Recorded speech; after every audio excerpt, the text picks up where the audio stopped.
போது 10 பேர் நின்னார்கள்னா இன்னைக்கு அண்ணன் மேடையில் ஏறாருன்னா பல லட்சம் பேர் இளைஞர்கள் ஒன்னா கூடி நிக்கிறாங்க. ஒரு பைசா காசு கொடுக்காம. ஓட்டு வருதா சார்? ஓட்டு 36 லட்சத்தை நாங்க வாங்கி நிரூபிச்சு காமிச்சிருக்கிறோம்ல. நாங்க வந்துட்டு வெறும் கூட்டத்தை காமிச்சு கொண்டு ஓட்டு வாங்காம இல்ல ஓட்டை நிரூபிச்சு காமிச்சிருக்கிறோம்.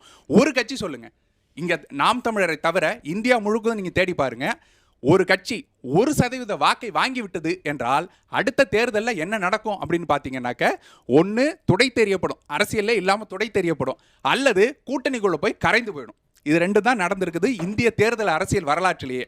ஆனால் 1.1% வாங்கி ஒரு சீட்டு கூட ஜெயிக்கல. இன்னைக்கு வரைக்கும் ஒரு சீட்டு கூட எங்கள் மீது வைக்கக்கூடிய விமர்சனமே என்னன்னா, ஒரு சீட்டு கூட ஜெயிக்கலங்கிறாங்க.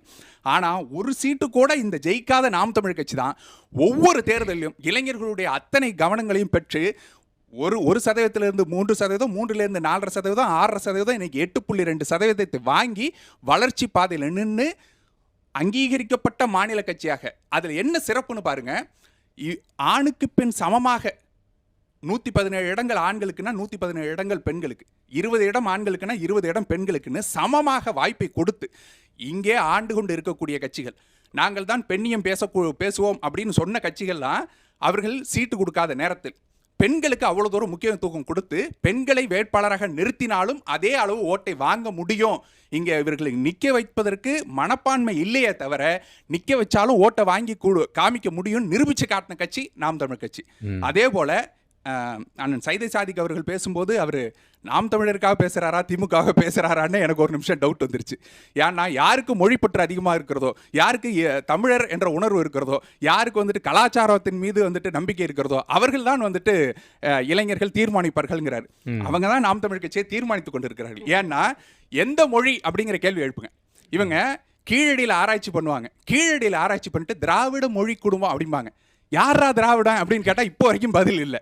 தமிழ் மொழி, இது தமிழர்கள், தமிழர் என்ற பாரம்பரியம், தமிழர் என்ற கலாச்சாரம், நீ திராவிடனா தமிழனா அப்படிங்கிற கேள்வி இங்க முன்னிறுத்தி 50 வருஷமா திராவிட கட்சிகள் தான் இருக்கு, கட்சியில பேர்லயே திராவிடம் இருக்குன்னு சொல்றாங்க. அதனாலதான் அதை எதிர்த்து நிக்கிறோம் நாங்க. அதை எதிர்த்து இங்க உடை தெரிந்து தமிழ் தேசியம் என்ற ஒரு கோட்பாட்டை நிறுவி கொள்கை ரீதியாக இளைஞர்களை அரசியல் மயப்படுத்தி ஒரு கூட்டம் நடக்குதுன்னு வைங்க, ஒருத்தம் கூட மது போதையோட வந்து நிக்காத ஒரு மாநாட்டை நடத்தி காட்ட முடியும்னு நாம் தமிழ் கட்சி களத்துல காட்டுது.